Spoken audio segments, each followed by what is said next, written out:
Hey everybody, it's me, Lily Rose, and I'm continuing on today in the book of Judges, chapter 4.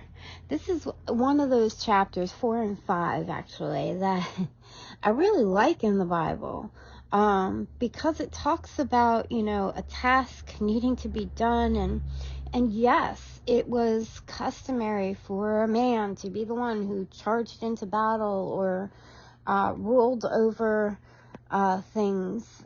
But, when there was no willing man, God raised up a woman and she got the job done. And I love that because there are times when the pickings are few out there and a godly woman rises up and does stuff that God asks of her, and it's beautiful. So let's look at this story. Chapter 4, it says, After Ehud's death, the Israelites again did evil in the Lord's sight.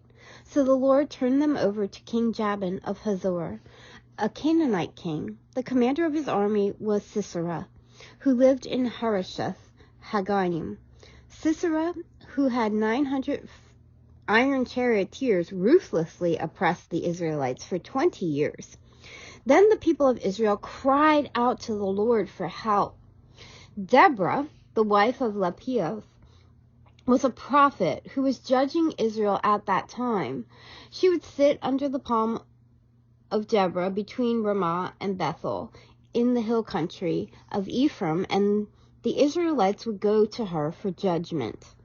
One day she sent for Barak, son of Abinoam, who lived in Kadesh, in the land of Naphtali. She said to him, This is what the Lord, the God of Israel, commands you. Call out 10,000 warriors from the tribes of Naphtali and Zebulun at Mount Tabor, and I will call out Sisera, commander of Jabin's army, along with his charioteers and warriors, to the Kishon River. There I will give you victory over him. Barak told her, I will go, but only if you go with me. Very well, she replied, I will go with you.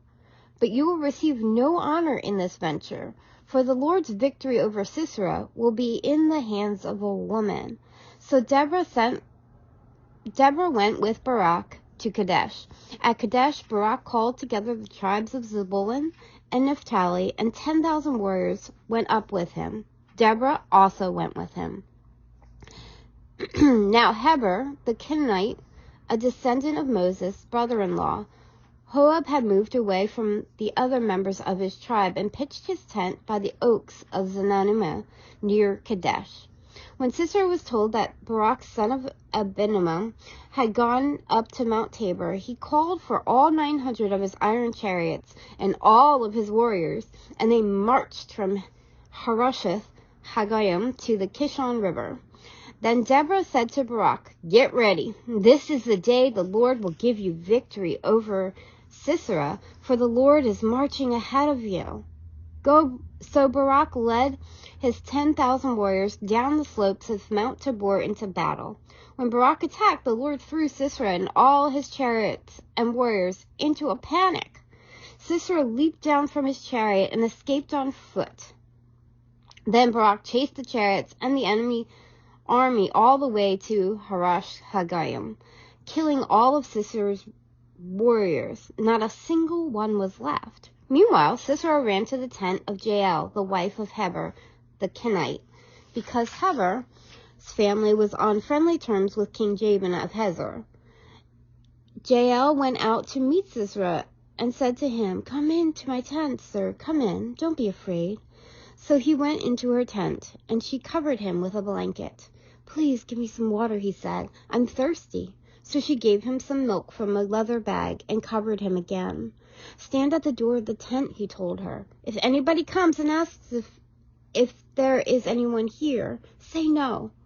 But when Sisera fell asleep from exhaustion, Jael quietly crept up to him with a hammer and a tent peg in her hand. Then she drove the tent peg through his temple and into the ground, and so he died. When Barak came looking for Sisera, Jael went out to meet him. She said, Come, and I will show you the man you are looking for. So he followed her into the tent and found Sisera lying there dead with a tent peg through his temple. So on that day, Israel saw God defeat Jabin, the Canaanite king. And from that time on, Israel became stronger and stronger against King Jabin until they finally destroyed him.